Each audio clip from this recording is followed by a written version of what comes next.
देखते होता हमारे उड़ाहिया बैठी के पिपरा के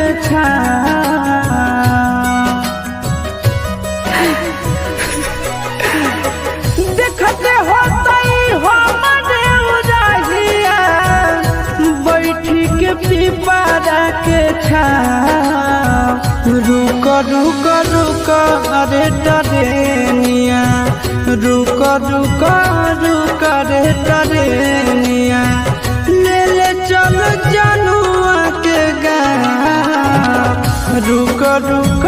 रुक रे टरेनिया ले ले चल जनुआ के गाँव रुक रुक रुक रे टरेनिया।